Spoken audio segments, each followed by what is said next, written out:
Bonjour, dans cette vidéo, nous allons voir comment tracer un rectangle. Dans notre exemple, le rectangle s'appelle CARO. La longueur du côté CA est égale à 18 cm et la longueur du côté AR est égale à 10 cm. La première des choses à faire, c'est de faire un schéma codé. Voilà mon schéma. Comment ça, pas terrible mon schéma? Pourtant, sur ce schéma, tout est codé correctement. Ah, mais toi, tu regardes le tracé. Le schéma, c'est ce sur quoi je vais m'appuyer pour faire un tracé correct. À ce moment-là, tu te reconnaîtras sur le tracé correct. Ici, tu ne peux pas me reprocher de ne pas savoir faire correctement les angles droits, je n'ai pas utilisé mes instruments. Qu'est-ce qu'il doit vérifier, mon schéma? Le nom doit être correct. Est-ce que c'est bien ton nom qui apparaît? C-A-R-O. Je tourne autour du quadrilatère pour lire le nom des sommets.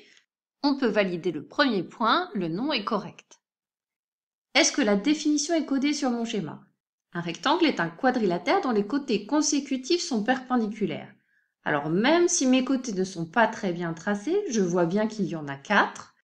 Et j'ai fait apparaître 4 angles droits, même si mes côtés ne sont pas perpendiculaires, la définition est codée.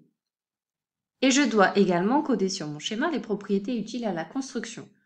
Tu remarques que j'ai fait apparaître cette propriété, les côtés opposés du rectangle ont la même longueur, parce que je vais en avoir besoin pour la construction. Donc moi, je valide ce schéma. Il répond à tous les critères du schéma parfait. On passe maintenant à la construction et je vais utiliser mon schéma. Je vais commencer par tracer ce segment d'extrémité O et R et grâce au codage, je vois que ce segment mesure 18 cm. Je trace donc un segment de 18 cm et j'indique tout de suite le nom de ses extrémités. Je vais ensuite tracer ce côté. J'ai deux informations. Il est perpendiculaire au côté OR et il mesure 10 cm. Je vais commencer par tracer une demi-droite perpendiculaire au côté OR passant par le sommet O. Pour ça, j'utilise l'équerre, je place un des côtés de l'angle droit sur le segment OR et grâce à l'autre côté de l'angle droit, je trace la demi-droite. J'utilise la deuxième information maintenant. Je sais que ce segment OC mesure 10 cm. Je place ma règle et je trace sur cette demi-droite le point C à 10 cm de haut. Maintenant, pour placer le point A, j'ai plusieurs options. Une façon de faire, c'est d'utiliser uniquement l'équerre. On peut utiliser également uniquement le compas. On pourrait utiliser équerre et compas. Enfin, il y a plusieurs façons de terminer cette construction. Dans un premier temps, je vais détailler la méthode uniquement à l'aide de l'équerre et ensuite nous verrons comment faire avec le compas. Sur le schéma, je vois que les côtés CO et CA sont perpendiculaires.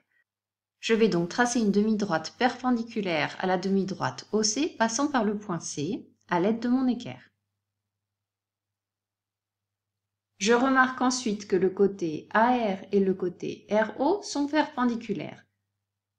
J'utilise à nouveau l'équerre pour tracer une demi-droite perpendiculaire au côté OR passant par le point R. Le point A est le point d'intersection des deux demi-droites que je viens de tracer. Je peux maintenant gommer tous les traits qui n'ont servi qu'à la construction et coder la figure.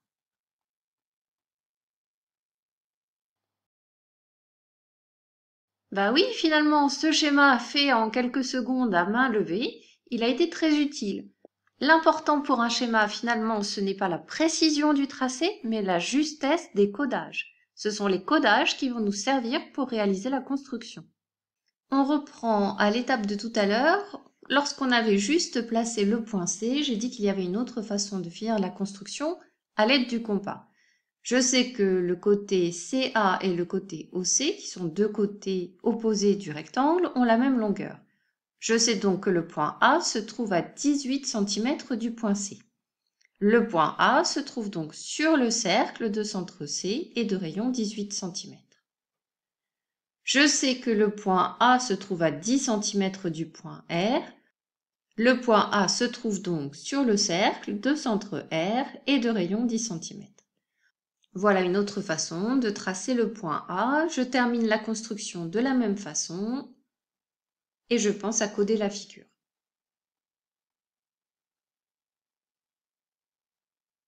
Cette vidéo sur la construction d'un rectangle est terminée. À bientôt!